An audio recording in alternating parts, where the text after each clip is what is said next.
எழுத்து என்றாலே இலக்கியம் என்ற வரையறைக்குள் அடங்காமல் நவீனத்தை தன் எழுத்திலும் சிந்தனையிலும் ஏற்றி இளைஞர்களை தன்வசம் இழுத்தவர் தமிழகத்தில் தவிர்க்கவே இயலாத ஒரு எழுத்தாளர் சுஜாதா அவர்கள்.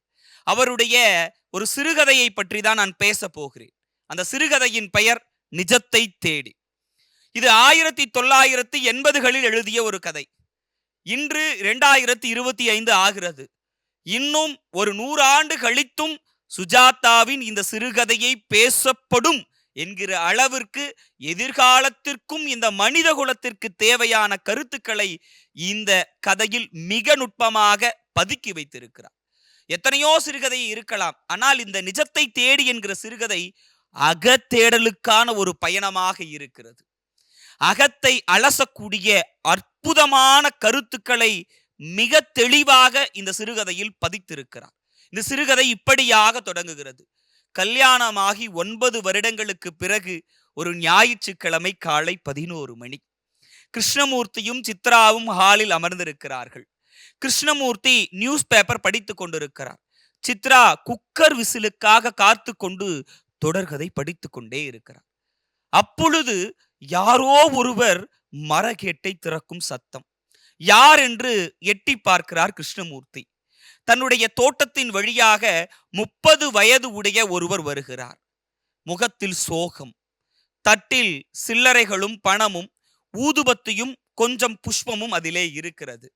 யாரப்பா நீ என கேட்டவுடன் தன் சோக கதையை கேப்சூல் வடிவத்தில் சொல்கிறார் அவர்.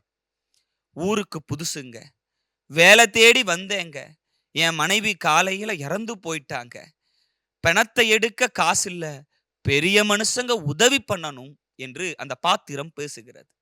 வலிமிகுந்த வார்த்தைகளை அந்த பாத்திரத்தின் வழியாக மிக நுட்பமாக வைக்கிறார். இதை பார்த்து கொண்டிருந்த கிருஷ்ணமூர்த்தி என்ன எந்த அட்ரஸ் என விசாரிக்க தொடங்குகிறார். சித்ரா உள்ளிருந்து வெளியே வந்து பார்க்கிறார். என்ன ஆயிற்று என கேட்கும் போது மறுபடியும் தன் கதையை சொல்ல ஆரம்பித்து விடுகிறார். சொன்ன உடனேயே மனைவியின் மரணம் என்பது உடனே கேட்பவரை உழுக்கும் ஒரு சம்பவம். அதனால் ஏதாவது கொடுத்து அனுப்புங்கள் என்று சித்ரா கிருஷ்ணமூர்த்தியிடம் சொல்லுகிறார். கிருஷ்ணமூர்த்தி உடனே கேட்காமல் எதையும் கொடுப்பவர் அல்ல, விசாரிக்கிறார். எந்த ஊரப்பா என்று. இங்கதாங்க கோகுலப்பாக்கம் பக்கத்துல, தெரிஞ்சவங்க வீட்டுல நிகழ்ந்து போச்சுங்க என்று சொல்லுகிறார். சரி, அட்ரஸ சொல்லுப்பா. ஊருக்கு புதுசுங்க, பெங்களூர் வந்து 3 நாள் தாங்க ஆகுது, அட்ரஸ் சரியா தெரியலைங்க, சினிமா தியேட்டர் பக்கம் 3வது கிராஸ் என சொல்லுகிறார். 3வது கிராஸ்னா எந்த கிராஸ் தெளிவா சொல்லுப்பா. எங்க என்னுடைய பொண்டாட்டி இறந்து போயிட்டா, உங்களால முடிஞ்சா உதவி பண்ணுங்க, இல்லைன்னா இல்லைன்னு சொல்லிடுங்க, நீ அட்ரஸ் சொல்லுப்பா, நான் உதவி பண்றேன் என்று சொல்லுங்க. அதற்கு சித்ரா சொல்கிறார், அவர் உண்மை சொல்றாரோ பொய் சொல்றாரோ, அவருக்கு ஏதாவது கொடுத்து அனுப்புங்களேன் என சொல்கிறார். அப்படியெல்லாம் இருக்கக்கூடாது, உண்மையா இருந்தாதான் கொடுக்கணும், நீ அட்ரஸ் சொல்லுப்பா அப்படின்னு கேட்ட உடனே அந்த 30 வயதான நபர் தன்னுடைய கண்களில் இருந்து கண்ணீர் வருகிறது, அழுகிறார். சரி சார், ஒன்னும் வேண்டாம், நான் கிளம்புறேன் என சொல்லிவிட்டு மரகேட்டை மீண்டும் சார்த்தி விட்டு கடந்து போகிறார். உடனே அவரை கூப்பிடுங்க, போய் பாருங்க என சித்ரா சொல்லுகிறார். கிருஷ்ணமூர்த்தியும் வெளியே போய் பார்க்கிறான். சற்று தூரத்தில் நடந்து போன அவர் கண்களில் வந்த கண்ணீரை தன் சட்டையால் துடைத்து கொண்டு போகிறார். சித்ராவிற்கு மன வருத்தம். அவருடைய முகத்தை பார்த்தா பொய் சொல்ற மாதிரி தெரியலைங்க என சொல்லுகிறார். உனக்கு என்ன தெரியும், எவ்வளவோ பெரிய ஏமாத்துறான், அவனுக்கு ஏழையா இருந்து பசிக்கு வேணும்னா என்கிட்ட நேரடியா கேட்க வேண்டியதானே. சார் நான் ஏழை, ஏதாவது உதவி பண்ணுங்கன்னா ஏதோ 4-5 ரூபாயை நான் கொடுத்து அனுப்பியிருப்பேன்ல, அப்புறம் எதுக்கு மனைவி செத்து போயிட்டான்னு பொய் சொல்லணும் என பேசி கொண்டிருக்கிறார். சரி, சித்ராவும் குக்கர் விசில் வந்ததும் சமையல் அறைக்கு சென்று விட்டார். இவர் செய்தித்தாளை படித்து கொண்டிருக்கிறார் ஹாலில் அமர்ந்து. இருந்தாலும் மனசு இன்னும் மனைவி சமாதானமாகவில்லை என்று நினைத்து கொண்டிருக்கிறார். அப்படியே பேச்சு கொடுத்து கொண்டிருக்கிறார். இப்பெல்லாம் எப்படிப்பா ஏமாத்துறாங்க, போன வாரம் ஒரு அம்மா திருப்பதிக்கு போறேன்னு சொல்லி மஞ்சள் புடவை கட்டிட்டு வந்தாங்களே, 5 ரூபாய் கொடுத்து அனுப்பணுமே, அந்த அம்மாவை சினிமா தியேட்டர்ல பார்க்கல. ஆமா பார்த்தங்க என சொல்லுகிறார். அது மட்டுமா, அதுக்கு முந்தின நாள் ஒருத்தர் வந்து அனாதை இல்லா கட்டுறோம், எங்களுக்கு உதவி பண்ணுங்கன்னு ஒரு ரசீது எடுத்துட்டு வந்தாரு, நான் தேடி கண்டுபிடிச்சேன் பத்தியா, அப்படி ஒரு பெயர் இந்த தெருவிலே இல்ல, தெரு பெயரே இல்லைன்னு நான் கண்டுபிடிச்சனா இல்லையா. ஆமா ஆமா என்று சொல்கிறார். அதற்கு இவர் சொல்லுகிறார், இப்படி எவ்வளவோ பேர் ஏமாத்திக்கிட்டு தான் இருக்கிறாங்க, உனக்கு புரியுதா இல்லையா அப்படின்னு பேச உடனே உள்ள இருந்து சத்தம் வரவில்லை. செய்தித்தாளை மடித்து வைத்துவிட்டு சமையலறைக்குள் சென்று பார்க்கிறார். பார்க்கிற போது சித்ரா அழுது கொண்டிருக்கிறார். இப்ப எதுக்கு அழுற? ஏன், என்ன நடந்து போச்சு? அவனுக்கு நான் உதவி செய்யலன்னு அழுறியா என கேட்கிறார். இல்லை, அவன் முகத்தை பார்த்தா பொய் சொல்ற மாதிரி தெரியலைங்க. ஏன் அழுற, எதுக்கு அழுற என கேட்டபோது சொன்னார், இந்த வார்த்தை இந்த சமூகம் இன்னைக்கும் இந்த மனசாட்சி உள்ள ஒருவருக்கும் இது தெரியக்கூடிய வார்த்தை. அவ சொல்ற வார்த்தை என்ன சொல்றா அப்படின்னா, யாரோ ஒரு ஜீவன் ஏதோ ஒரு துக்கம், அந்த துக்கத்துல கொஞ்சத்தை எனக்கும் கொடுத்துட்டு போயிட்டான். இன்னைக்கும் யாரோ ஒருவர் துன்பப்படுகிற போது நம்ம பார்க்கிறோம்னா, நம்மை அறியாமல் நம் கண்களில் இருந்து கண்ணீர் வரும். அப்படி கண்ணீர் வரும் பட்சத்தில் அந்த நிகழ்ச்சி உண்மையாக இருக்கும். அது நம் மனசாட்சிக்கு தெரியும். அப்போதும் சொல்கிறார், இல்லைங்க, அவர் உண்மையா தான் சொல்லுவார் போல. முகத்துல அவர் முகத்தை பார்த்தேன், அப்படி ஒன்றும் பொய் சொல்றவர் மாதிரி தெரியல. உனக்கு என்ன தெரியும்? நான் தான் தினமும் எவ்வளவோ பேரை பார்த்துட்டு இருக்கிறேனே, இத்தனை பொய் சொல்லிக்கிட்டு இருக்கிறாங்களே. கொஞ்சம் காசு கிடைக்குதுன்னா அம்மாவே செத்து போயிட்டாங்கன்னு பொய் சொல்லுவாங்க. சரி, இவரும் அழுதுகிட்டு கண்ணீரை தொடச்சுக்கிட்டு, சரிங்க நம்புறேன்னு சொல்றார். இல்ல இல்ல, நீ நம்புற மாதிரி எனக்கு தெரியல. நான் போய் உடனே, அவன் 3வது கிளாஸ்ன்னு தானே சொன்னான், உடனே போய் பார்த்துட்டு வரேன். இல்ல இல்ல, அதெல்லாம் வேணாங்க. இல்ல இல்ல, நீ சமாதானமாகல, நான் போய் சொன்னது உண்மைதான்னு நிரூபிச்சு காட்ட போறேன்னு சொல்றாரு. சரி, அப்படியே உண்மையா இருந்தா என்ன பண்ணுவீங்க?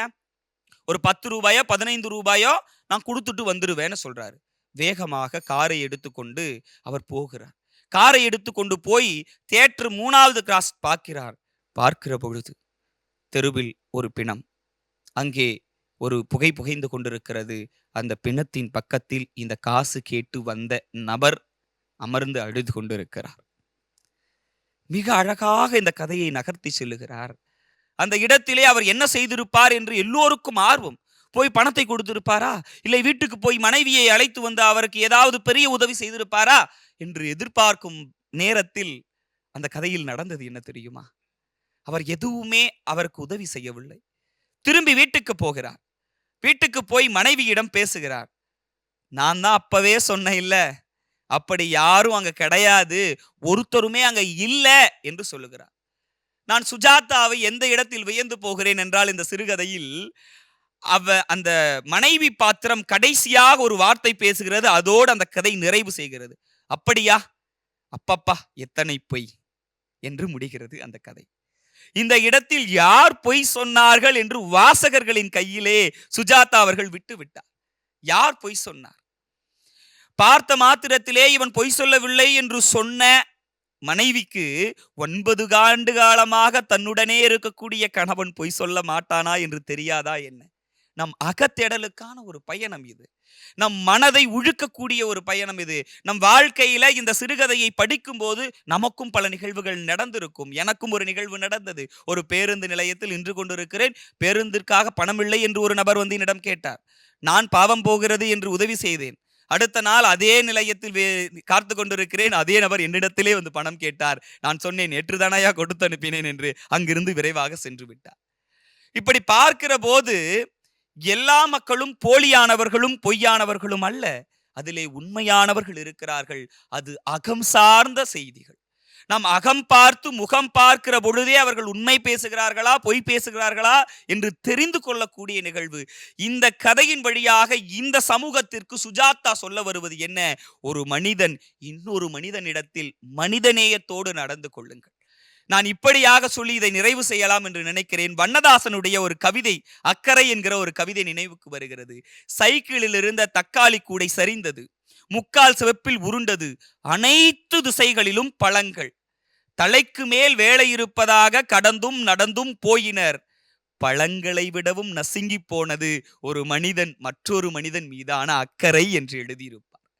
ஒரு மனிதன் இன்னொரு மனிதன் மீது வைக்கக்கூடிய அக்கறையும், ஒரு மனிதன் மற்றொரு மனிதன் மீது செலுத்தக்கூடிய மனிதாபிமானத்தையும் இந்த கதை இன்னும் காலம் கடந்தும் நமக்குள் உணர்த்துகிறது. இதை நிஜத்தை தேடி என்கிற கதை நம் அகத்தேடலுக்கான ஒரு பயணம். சுஜாதாவின் கதைகளை தேடி படியுங்கள். நம் அகமும் புறமும் வளமாகும். நன்றி, வணக்கம்.